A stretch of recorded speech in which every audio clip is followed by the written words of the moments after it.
Hi everyone. ഇന്നത്തെ വീഡിയോയിൽ പുതിയ OTT റിലീസുകൾ ഏതെല്ലാമാണെന്ന് നമുക്ക് നോക്കാം. ചാനൽ ഇഷ്ടപ്പെടുകയാണെങ്കിൽ സബ്സ്ക്രൈബ് ചെയ്യാൻ മറക്കരുത്. അപ്പോൾ വീഡിയോയിലേക്ക് പോകാം. ആദ്യമായി മോളിവുഡ് ടൈംസ് എന്ന മൂവിയാണ്. ഇത് നെസ്ലിൻ നായകനായി വന്ന മൂവിയാണ്. എനിക്ക് പേഴ്സണലി വളരെയധികം ഇഷ്ടപ്പെട്ട ഒരു മൂവിയാണ് മോളിവുഡ് ടൈംസ് എന്ന് പറയുന്നത്. നെസ്ലിൻ്റെ വളരെ വെറൈറ്റി ആയിട്ടുള്ള ഒരു ക്യാരക്ടർ തന്നെ ഇതിൽ കാണാൻ പറ്റി. അത് പുള്ളി നന്നായിട്ട് ചെയ്തിട്ടുണ്ട്. അതുപോലെ അഭിനവ് സുന്ദർ നായകൻ്റെ ഒരു അടുത്തൊരു ഹിറ്റ് എന്ന രീതിയിലേക്ക് മോളിവുഡ് ടൈംസ് മാറും ചെയ്തു.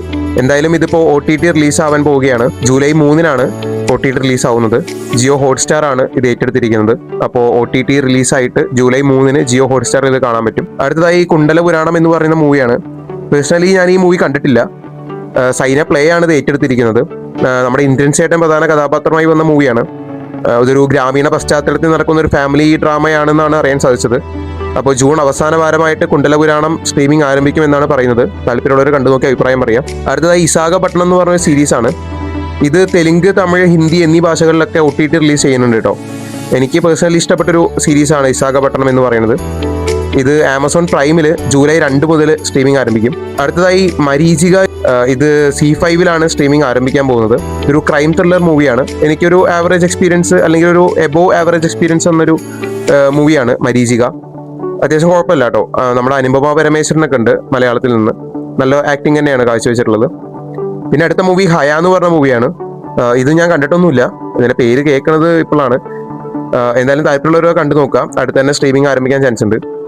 പിന്നെ അടുത്തത് കറക്കം എന്ന് പറഞ്ഞ മൂവിയാണ് കേട്ടോ. കറക്കം കുഴപ്പമില്ലാത്തൊരു ഹൊറർ കോമഡി മൂവിയാണ്. ശ്രീനാഥ് ബാസിയാണ് പ്രധാന കഥാപാത്രമായിട്ട് വരുന്നത്. പിന്നെ നമ്മുടെ ഫെമിന ജോർജ് ഉണ്ട്, നമ്മുടെ മിന്നൽ മുരളീത്തെ. നല്ല ആക്ടിംഗ് ആണ്. സ്റ്റോറി വൈസ് എനിക്ക് കുഴപ്പമില്ലാത്ത ഒരു സ്റ്റോറി തന്നെയായിരുന്നു. സോണി ലൈവിൽ ജൂലൈ ആദ്യവാരമായിട്ട് കറക്കം സ്ട്രീമിംഗ് ആരംഭിക്കും. പിന്നെ അടുത്ത് പറയുന്ന മറുവശം എന്ന് പറയുന്ന മൂവിയാണ്. ഈ ഹയയുടെ കാര്യം പറഞ്ഞ പോലെ മറുവശവും ഞാൻ കേൾക്കുന്നത് ഇപ്പോഴാണ്. കുറച്ചായിട്ടേ ഉള്ളൂ കേട്ടിട്ട്. അതുകൊണ്ട് തന്നെ ഞാൻ കണ്ടിട്ടില്ല. താല്പര്യമുള്ളവർ കണ്ടു നോക്കുക. ഇപ്പോൾ സ്ട്രീമിംഗ് തുടങ്ങിയിട്ടുണ്ടെന്നാണ് അറിയുന്ന വിവരം. അടുത്തതായി പള്ളി ചട്ടമ്പി എന്ന് പറഞ്ഞ മൂവിയാണ്.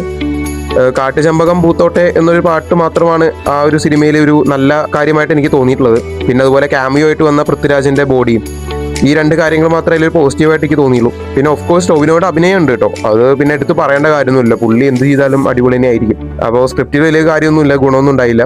അപ്പോൾ ജൂലൈ ആദ്യവാരം പള്ളി ചട്ടമ്പി സ്ട്രീമിംഗ് ആരംഭിക്കുന്നെന്ന് കരുതുന്നു. അടുത്തത് ജയറാമേട്ടനും ഉർവശി ചേച്ചിയും കൂടിയും കുറേ കാലങ്ങൾക്ക് ശേഷം ഒന്നിച്ച പരിമള ആൻഡ് കോ എന്ന് പറഞ്ഞ മൂവിയാണ്. ഇതൊരു ഡാർക്ക് കോമഡി മൂവിയാണ്. ഒരു ക്രൈം ത്രില്ലർ കൂടിയാണ്. എനിക്ക് അത്ര അങ്ങോട്ട് ഇഷ്ടപ്പെട്ടില്ല. ഒരു ആവറേജ് എക്സ്പീരിയൻസ് ആണ് കിട്ടിയത്.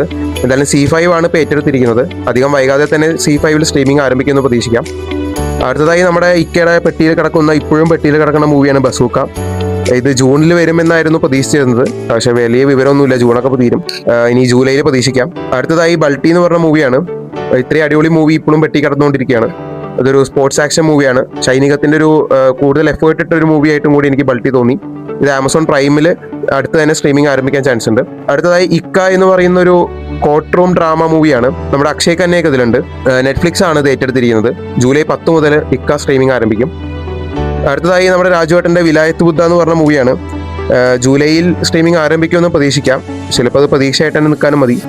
ജിയോ ഹോട്ട്സ്റ്റാർ ആണ് എന്തായാലും OTT റൈറ്റ്സ് ഏറ്റെടുത്തിരിക്കുന്നത്. അപ്പോൾ ഇതൊക്കെയാണ് പുതിയ OTT റിലീസ് എന്ന് പറയുന്നത്. നിങ്ങൾ ഇതിൽ കാത്തിരിക്കുന്ന മൂവീസ് ഏതൊക്കെയാണ്, അതുപോലെ നിങ്ങൾ കണ്ട മൂവീസ് ഏതൊക്കെയാണെന്ന് കമന്റ് രേഖപ്പെടുത്തുക.